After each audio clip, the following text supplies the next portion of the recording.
Okey, untuk kali ni at Maths kita nak belajar pasal hukum cert. Okey, hukum cert. So apa yang korang kena tahu pasal hukum cert? Okey, katakanlah ada nilai kita bagi kat sini, nilai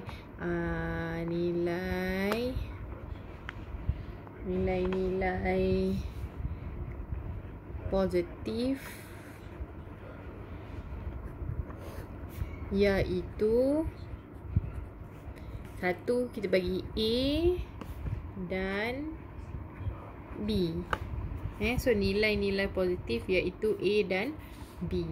So apa yang korang kena faham kat sini, ni memang dah kena dalam kepala lah. Kalau katakanlah punca A darab punca B, so sini kita terus akan jadi ni sebagai punca A B. Okey.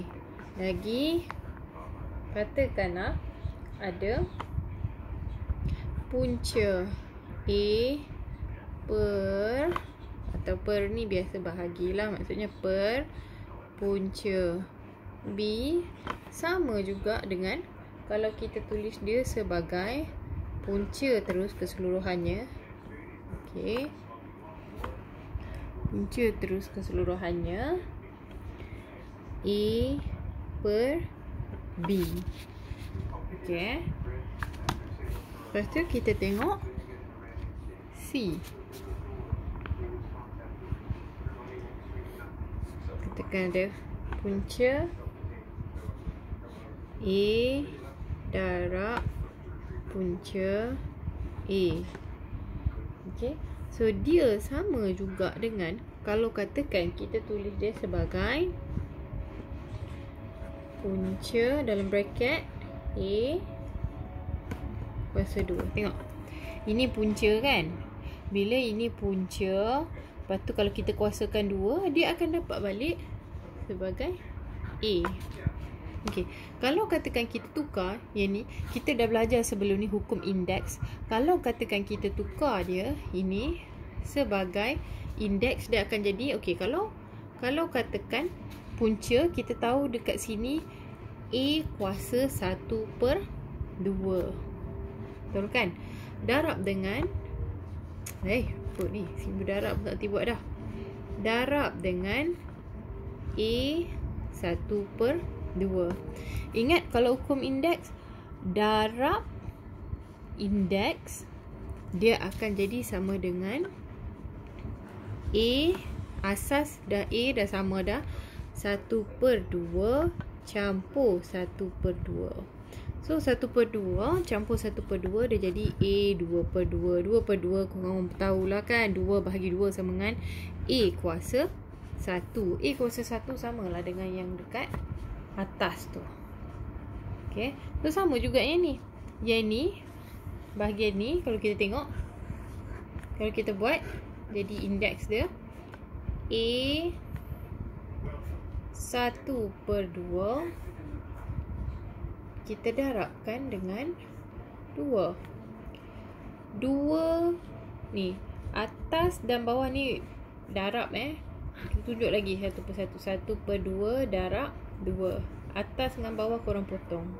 So A kuasa 1. A kuasa 1 samalah balik dengan yang bawah.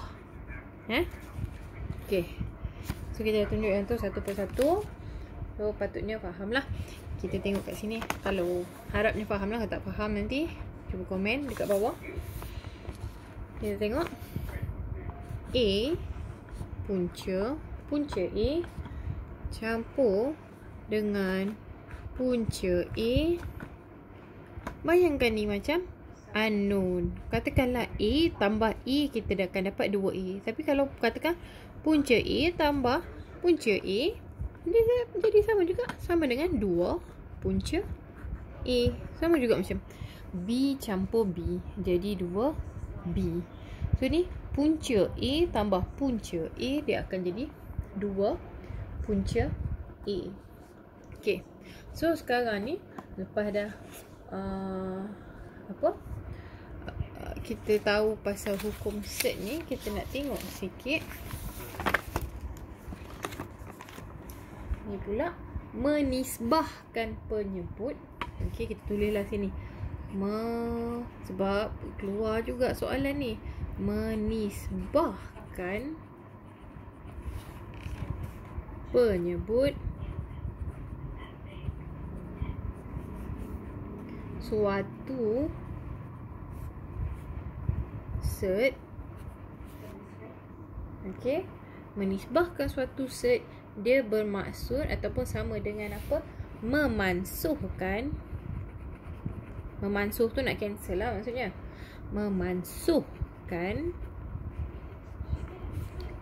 kuasa 2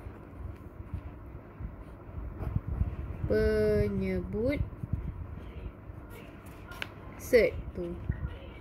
Ya.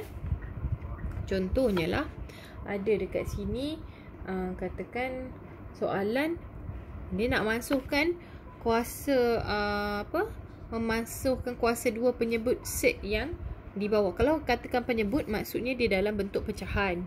Penyebut korang tahu duduk kat bahagian mana kan? Yang bahagian belah bawah. So katakanlah punca A per dengan punca B. So macam mana? Kita tak nak ada bawah ni dia sebagai nilai punca. Jadi jalan kira dia kita akan buat kat sini. Disebab kita nak hilangkan tanda punca B, jadi nanti kedua-dua di atas bahagian pengangka, ni nama pengangka kan, dan bawah penyebut, kedua-dua atas dan bawah kita akan darab dengan penyebutnya adalah kuasa B. Punca kuasa B. Sebab apa kita punca kuasa B? Sebab yang ini ni, tanda ni kita nak buang. Jangan buat yang A, kita nak buang yang B. So that bahagian penyebut dia tiada lagi tanda punca kuasa ni. Ya. So maksudnya kat sini dia akan jadi punca A. Okey, kita buat per dengan punca B sebab kita nak hilangkan tanda ni. Jadi kita darabkan kedua-dua atas bawah dengan per punca B. So atas pun mesti darab benda yang sama. Kita tengok tadi yang sebelum ni, apabila punca, mana tanda Allah sikit. Okey. Bila punca A darab punca A, so apa kita dapat? A sahaja. Jadi yang untuk kat sini kita nak buat benda yang sama. Kita nak dia jadi B, so kita darab dia dengan punca B. So kat atas ni nanti dia akan bagi, kita akan dapat punca AB per B. So hilanglah tanda punca kuasa tu. Okey kan? Okey. Lagi satu konsep yang korang kena ingat sebelum kita masuk soalan-soalan. Contoh ialah set. Kita panggil set conjugate.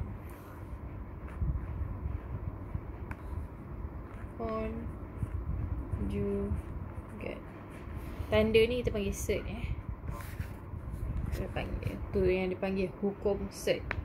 So set conjugate bagi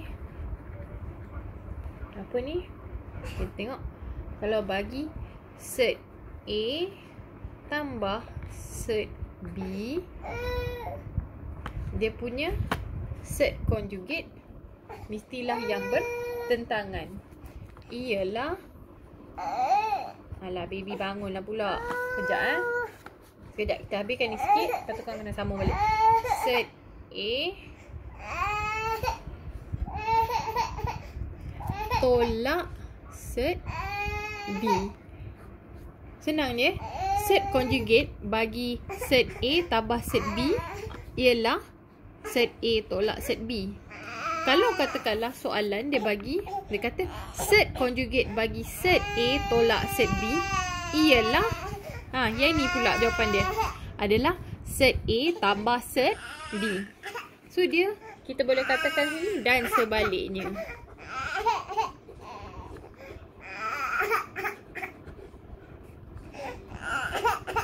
kuasa balik. Ya. So kejap lagi nanti kita tengok soalan-soalan yang berkemungkinan lah. Ha? Okay.